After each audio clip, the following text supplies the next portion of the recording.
From MontanaSports.com, this is MTN Sports Extra.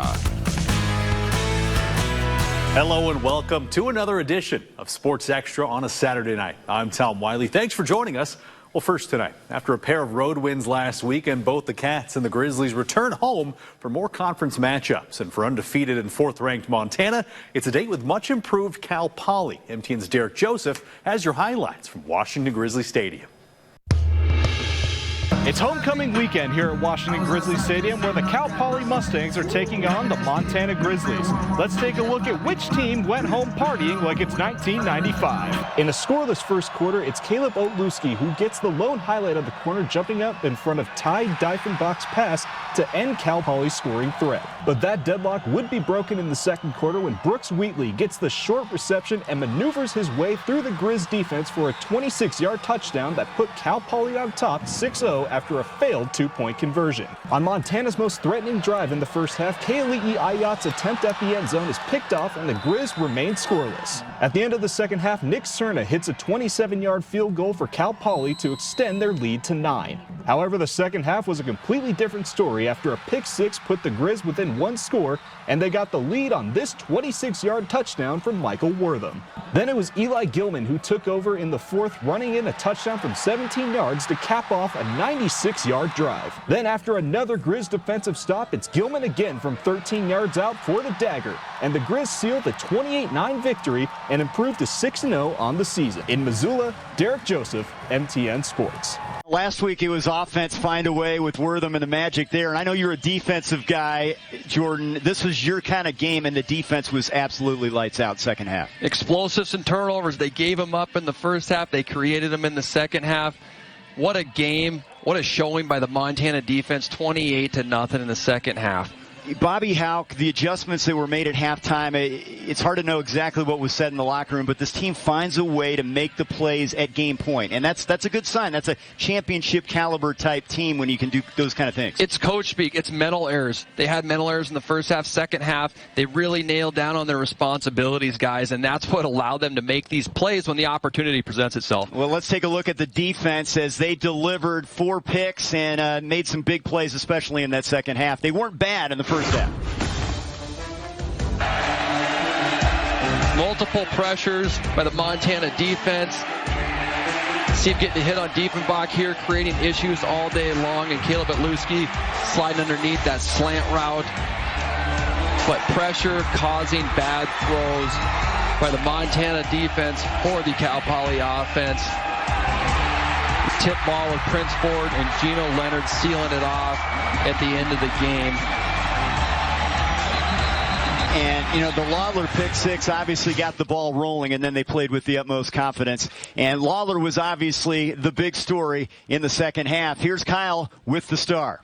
Yeah, so Kenzel, I got to ask you, that pick six, what's going through your mind at that moment, and just how big of a momentum swing was that as you guys were able to get some points on the board and it felt like really electrified this arena?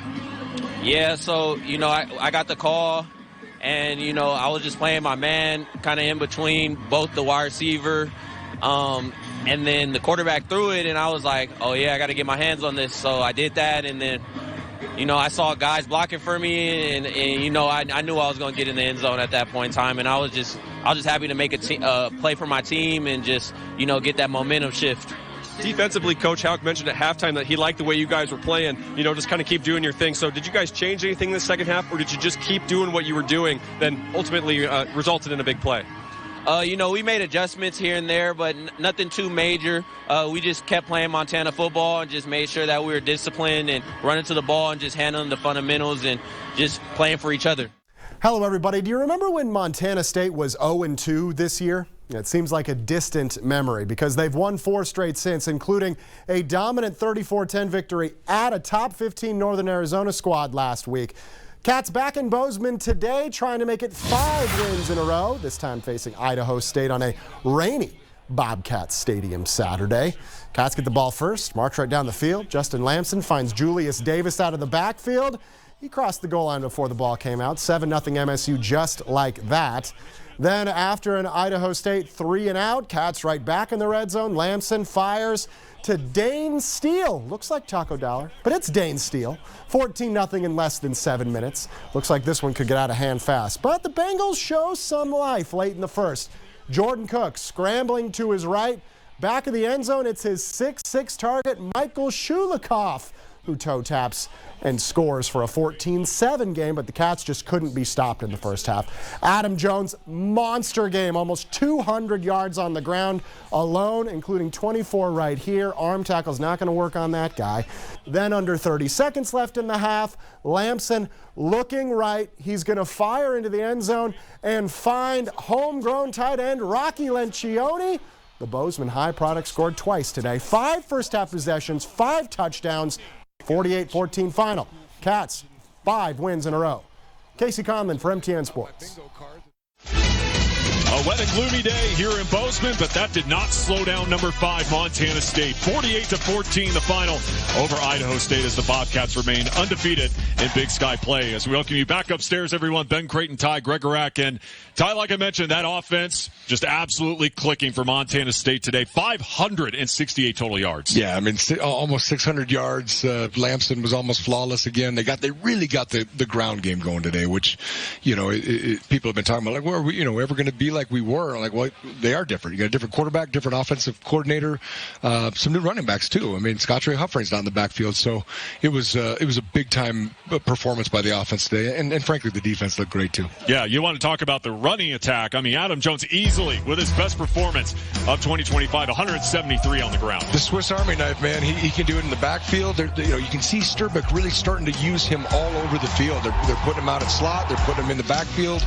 But to your point, though, his most probably complete and dominant performance of 2025 as the tailback. And just overall, 384 yards on the ground for that Montana State rushing attack. And Justin Lamson, man, continuing to have good pocket presence, getting it done through the air and really scooting as well. He's been awesome when he's had to use his legs. Highly productive quarterback. You can see getting the ball there to Julius on a little bit of a wheel type route. There to steal. And then obviously this last one, again, the guy scored a ton using his legs. He's not as fast as Tommy Mellott, but not many are. And when he runs, he's very, very productive and effective. Underneath, into the second level, a variety of ways that he can throw the ball. Final stats, like I mentioned, 384 on the ground for Montana State, 368 through the air for Idaho State. But Cody Hawkins, they talked about wanting to be complimentary. That's not going to get it done when you only have 36 on the ground. No, they basically abandoned the running game. They didn't even really try to do it. You outrush an opponent by 350 yards and then the 3 takeaways to 0. That's curb stomp, soul taking Saturday, man.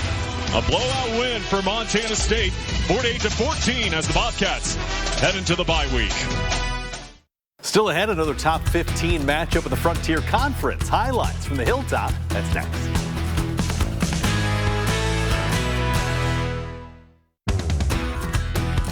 MTN Sports Extra continues after this.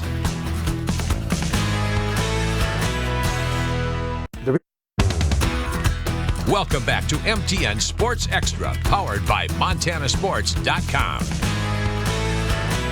It seems like every week in the Frontier Conference, there's a massive matchup where conference title hopes and postseason potential hang in the balance. This week, no different. MTN's Luke Shelton is in Dillon for a top 15 matchup between Western and Carroll. Hey everyone, Luke Shelton down here in Dillon, and we've got a top 15 Frontier Conference battle today as number 8 Montana Western takes on number 14 Carroll College.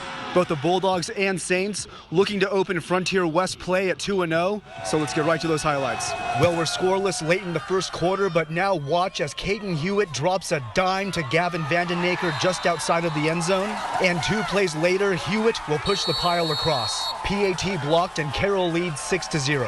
But now second quarter and a response from Western as Michael Palandri airs it out, and he'll connect with Seth Shook for a 39-yard score, and the Bulldogs go up 7-6. 6. And now how many times have we seen this as Palandri hits Eli Norse over the middle? And this time he'll turn on the jets and barrel in for a 46-yard score, and Western now leads 14-6. The Saints, though, not phased, as on 3rd and long, Hewitt will airmail this one to Chris Akolshin, and he's going to race untouched into the end zone for a 75-yard touchdown. And then Hewitt hits Vandenaker for the tying 2-point attempt, and Carroll knots this game at 14. And now the Saints defense steps up as off the tip ball, there's Forrest Sowero coming down with the INT. And that'll lead to this 6-yard touchdown from Ty Wilkinson, and the Saints retake the lead. From there, Carroll goes up big and then holds on for a 42-34 victory, and the Saints beat the Bulldogs for the first time in 3 years. In Dillon, Luke Shelton, MTN Sports. On the 6-man football field, the number of undefeated teams is down to 2. MTN's Alec Boffinger has highlights from Absorki's matchup with Reed Point Rapelje as the Huskies try to stay perfect. A little 6-man football this Saturday afternoon out in Rapelje as unbeaten number 2 Absorki visits the Renegades. The Huskies pounced right out of the gates. First play from scrimmage, and Corey Polkowski putting the RPR defense on skates. Cuts back, sheds a couple tackles, and then wins a foot race to the end zone. Polkowski far from done. Down near the goal line, he takes the pitch, sprints around the edge, and that's 6 more. The Huskies showing they can air it out too. Brody Pelton drops this one in perfectly over the shoulder to Marshall Hull, and he stretches across for the score. Absorki was dominant in all phases this afternoon. Polkowski races in and blocks the punt, and then hustles after the loose ball and falls on it in the end zone. Huskies remain perfect with a 53-7 win. Folks, our cameras will be on the sidelines all across Montana, and each Monday we'll count down the top 5 plays from across the state in our MTN Game Changers, but we cannot be everywhere. We need your help. If you see a play or moment you think we should see, send an email to scores@montanasports.com and tell us how to find it, or tag us on social media. We'll consider including it in next week's edition of Game Changers. Well, just ahead on Sports Extra, a former Great Falls CMR standout is digging her way into the record books at Montana State. We'll catch up with the reigning Big Sky Defensive Player of the Week. That's next. Welcome back to MTN Sports Extra, powered by MontanaSports.com. Montana State's Lauren Linseth just secured her 3rd Big Sky Conference Defensive Player of the Week honor of the year on the volleyball court. MTN's Will Charlton caught up with the Great Falls CMR alumni after a recent Cats win.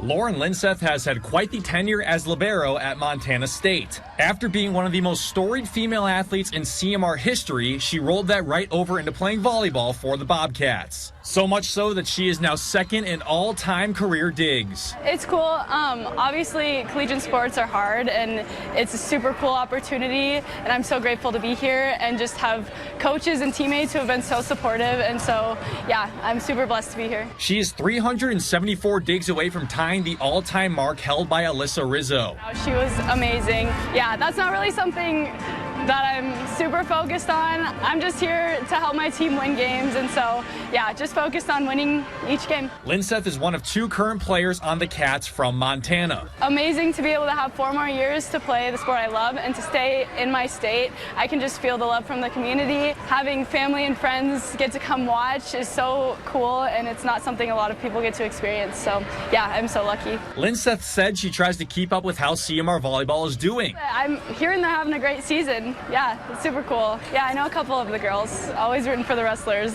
She is very appreciative for her time at CMR, she said. Especially volleyball-wise. We took a program that was really not very good, and we turned it into a state championship my senior year. And so I have goosebumps every time I think back to it. It was such a cool experience. The girls I did it with was so fun, and so, yeah, all fond memories. Additionally, Linseth won her 2nd Big Sky Defensive Player of the Week award this season following MSU's 2 wins over Northern Arizona and Northern Colorado this past weekend. She recorded a career-high 35 digs in the win over the Lumberjacks and added 20 against the Bears. Will Charlton, MTN Sports. Well, 36 holes of golf wasn't enough to crown a Class AA state golf champion. MTN's Johnny Walker caught up with Capitol High's John Gilbert after his playoff win at the state tournament in Butte. calm, cool, and collected. Watch this birdie putt that Capitol High junior John Gilbert sank Friday in Butte to become a state champ. But even after claiming his state crown, John certainly is not resting on his laurels. Well, if you think John's club looks like an extension of his body. Yeah, I spend most of my day out here. That just might be because John picked up a club for the first time at the age of 2.5. That was when I first started swinging and getting the use of the clubs, and then I picked up competitive events when I was around 9 or 10, and I started going out of state for them, and I played pretty good in some of them, and that's kind of when I got the spark or realization that I might be somewhat decent. And all those years of swing, after swing, after swing, culminated in Friday's third playoff hole with a state title up for grabs. I was super comfortable because I've already been used to those spots in the course. I had pretty much the same exact putt, and I was glad I could make it. And just to celebrate with my coaches and teammates and all the other players that congratulated me, it was a special moment. John Gilbert. And even though John still got one more year of high school to go, John recently announced his commitment to play Division I collegiate golf for Washington State. I've always loved it there, and I just really felt a connection with the coaches. Just the effort they put into me compared to the effort that other schools put into me. There was just something special with the coaching staff there, and I don't know why I wouldn't want to go there with all those couple reasons. Reporting in Helena, Johnny Walker, MTN Sports. Coming up, remembering a Montana golf legend, how Bob Ames' impact on Yellowstone Country Club and the game of golf itself lives on. Welcome back to MTN Sports Extra, powered by MontanaSports.com. Golf legend Bob Ames left a mark far beyond the fairways at Yellowstone Country Club. Tonight, MTN's Scott Breen has more on his lasting legacy on the greens. If you listen closely here at Yellowstone Country Club, you can almost hear Bob Ames whispering a friendly professional golf tip. The man who started his PGA career here 52 years ago and ultimately ended it here recently passed away after touching a lot of lives and improving a lot of golf scores. He was a mentor to me for sure, as well as a mentor to, countless golf professionals in the Rocky Mountain section. Chad Dillon stepped into Bob's shoes after 15 years of learning under him. When I first started working for him, we played a lot together. You know, I would ask him for advice on my swing all the time, and he was always very generous. Bob was a Hall of Famer, inducted by the Montana State Golf Association. Here he was visiting with me on the verge of that induction 3 years ago, carrying oxygen instead of a golf bag. It was painful when he finally hit retirement that health ultimately kept him from playing. He was still teaching, this time life lessons. You see this on me, okay? For all those people that are watching, particularly the younger people that are watching and smoking, get that cigarette out of your mouth. Doggone it. Early on, Bob played on the PGA Tour for a bit before transitioning to Club Pro for most of his life. He shared his wisdom with moms and dads and kids, former LPGA and PGA players, and even one former Major League Baseball player. It was like frozen golf in the winter. The course was open. I was there by myself, and they rotate the pins. And he said, why don't you go out and don't aim at a pin, just aim to the middle of the green and then putt it to the closest hole and see what you score. And so I did that, and I scored really well. And the message was, it's never a bad thing to hit it in the middle of the green. Bob always expressed appreciation to us in the media for any and all local golf coverage, especially for youth and high school players. Funeral services were just on Friday for the man who said he never had to work a day in his life thanks to his love for golf. Scott Breen, MTN Sports. That's all our time for this edition of Sports Extra on a Saturday night. But remember, the conversation continues online at MontanaSports.com, where you can find power rankings, feature stories, and game recaps. Have a wonderful night. We'll see you next week on Sports Extra.